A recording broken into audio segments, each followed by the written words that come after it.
అందరికీ నమస్కారం అండి. జై గురుదత్త ఎస్విఎస్ ఛానల్కి స్వాగతం సుస్వాగతం.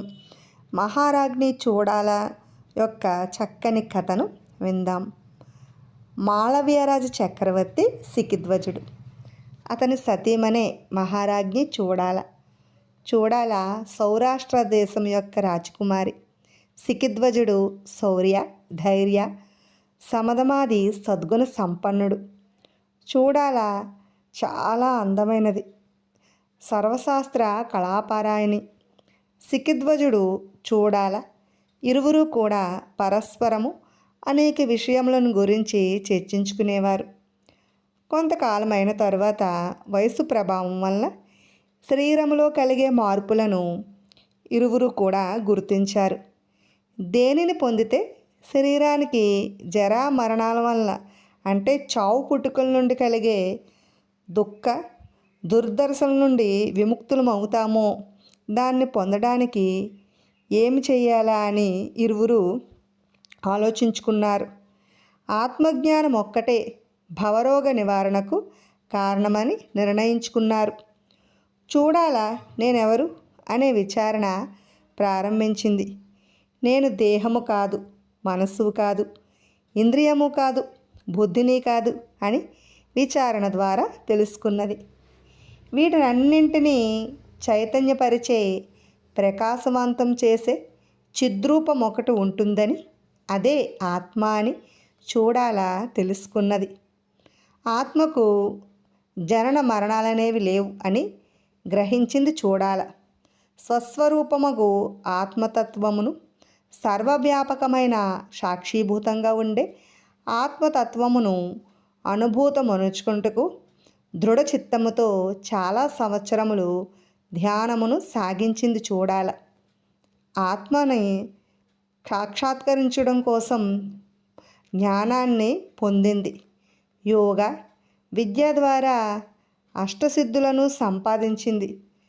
చూడాల రూపురేఖల్లో ఒక అనిర్వచనీయమైన వింత శోభను రాజు గుర్తించి కారణం అడిగాడు.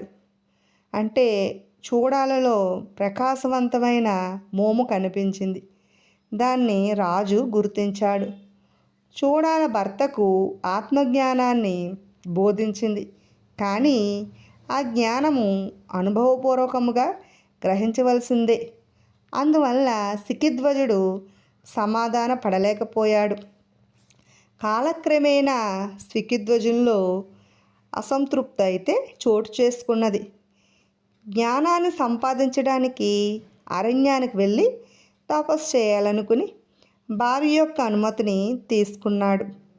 జ్ఞాని అయిన చూడాల కర్తవ్యం యోగముచ్యతే అని విశ్వసించిన చూడాల భర్తతో ఇలా అంది. రాజా, తపస్సు చేయటానికి ధ్యాన యోగాదులకు అరణ్యానికి వెళ్ళవలసిన తరుణం ఇది కాదు. రాజుగా మీ కర్తవ్యాన్ని మీరు నిర్వర్తించాలి. ఆత్మజ్ఞాన సముపార్జనకు కర్తవ్యానికి అంటే చేసుకునే పనులకు దూరం కావలసిన అవసరం లేదు అని పలికింది. మహారాజు చూడాలకు చెప్పకుండగా ఆ రాత్రి రాజభవనం వదిలి వెళ్ళిపోయాడు. మహాజ్ఞాని అయిన చూడాల భర్త రాజ్యాన్ని వదిలిన తర్వాత 18 సంవత్సరములు రాజ్యపాలన కొనసాగించింది. తర్వాత తన యోగ దృష్టితో మందర పర్వతం మీద తపస్సు చేస్తున్న భర్తను చూసింది. అతని పరిస్థితిని తెలుసుకున్నది. అతని ఆధ్యాత్మిక సాధనను అభివృద్ధి చేయదలుచుకున్నది.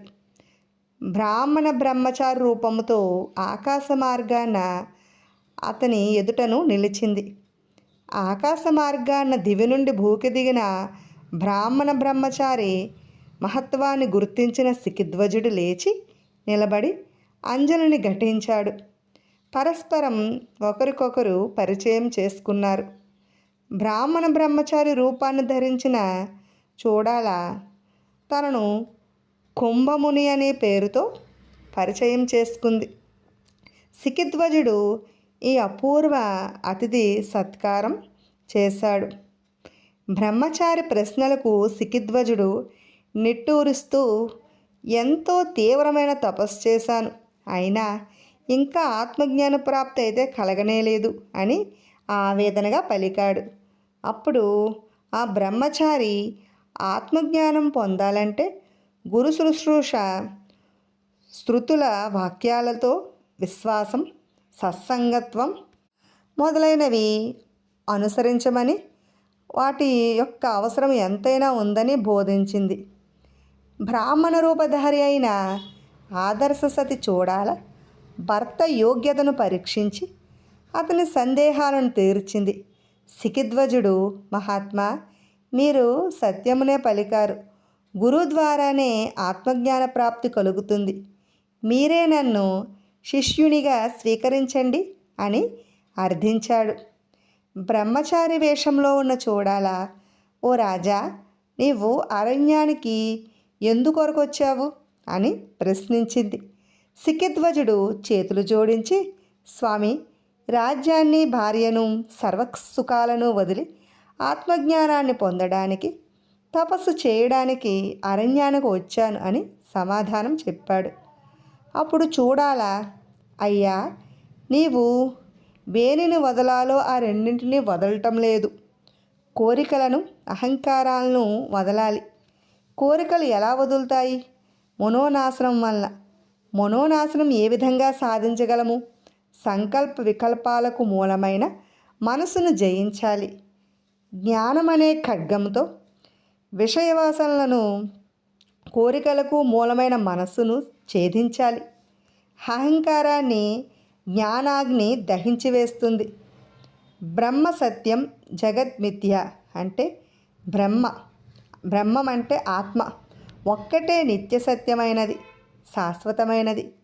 మిగిలినదంతా మిథ్య. సకల జీవరాశుల సృష్టి స్థితిలయలకు ఈ బ్రహ్మమే కారణము. అది అనాది, ఆద్యాంతాలకు అతీతమైనది. ఈ మనసును బ్రహ్మ పదార్థంపై కేంద్రీకరించి ధ్యానము చేయి. మన ఏవ మనుష్యానాం కారణం బంధమోక్షయో. మనసే బంధనానికి, మోహక్షయానికి మూలం. మనస్సును బ్రహ్మపై లగ్నం చేస్తే బ్రహ్మవిద్ బ్రహ్మైవ భవతి అని బ్రహ్మతత్వం అనుభూతమవుతుంది అని ఆత్మజ్ఞాన బోధ కావించింది చూడాలి. ఈ విధంగా బ్రాహ్మణ బ్రహ్మచారి వేషములో భర్తకు ఆత్మజ్ఞాన సముపార్జనకు మార్గం చూపుతూ అదే సమయంలో రాజ్యపాలనను సాగిస్తూ వచ్చింది. చూడాల అనేక విధములుగా సికిధ్వజుని సాధనా సంపత్తిని, జితేంద్రియత్వాన్ని పరీక్షించింది. సౌందర్యవతి అయిన స్త్రీ రూపం ధరించి కూడా అతని నిగ్రహశక్తిని పరీక్షించింది. వైరాగ్యభావ పరిపూర్ణతను పరీక్షించడానికి తన తపోశక్తి వలన ఇంద్రుణ్ణి రప్పించి స్వర్గానికి ఆహ్వానించేటట్లు చేసింది. కానీ సికిధ్వజుడు నేను ఎక్కడో అదే స్వర్గము అని తిరస్కరించాడు. ఈ విధంగా సికిధ్వజుడు తాను పెట్టిన పరీక్షల్లో జయించిన తర్వాత చూడాల భర్త ఎదుట స్వస్వరూపముతో నిలిచింది. సికిధ్వజుడు పరమాశ్చర్యము పొందాడు. అప్పుడు చూడాల జరిగిందంతయు భర్తకు వివరించి, రాజా, నేను ఆత్మను అనే భావంతో సకల కర్తవ్య కర్మలను ఆచరిస్తే ఆ కర్మలు బంధకాలు కావు. మరలా రాజ్యాధికారాన్ని చేపట్టు, శేషించిన ప్రారబ్ధ కర్మలు అనుభవించు. ఆ తరువాత చేసే కర్మల ఫలితములు అంటవు అని బోధించింది. తన పతిని రాజ్యానికి తీసుకుని వెళ్ళింది. సికిధ్వజుడు చాలా కాలం రాజ్య పరిపాలన కావించి జీవన్ముక్తుడైనాడు. ఈ విధంగా ఆదర్శ సహధర్మచారిణిగా ధర్మ అర్థ కామములలోనే కాక మోక్ష మార్గదర్శిని కూడా అయిన చూడాల అవలన. ఇదండి మహారాజ్ఞి చూడాల యొక్క అద్భుతమైన కథను.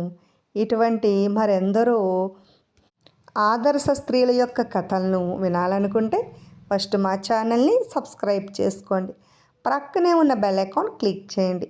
మేము చేసిన వీడియోస్ నోటిఫికేషన్ కోసం బెల్ ఐకాన్ క్లిక్ చేయండి. అలాగే లైక్ చేయండి, షేర్ చేయండి, కామెంట్ కూడా చేయండి.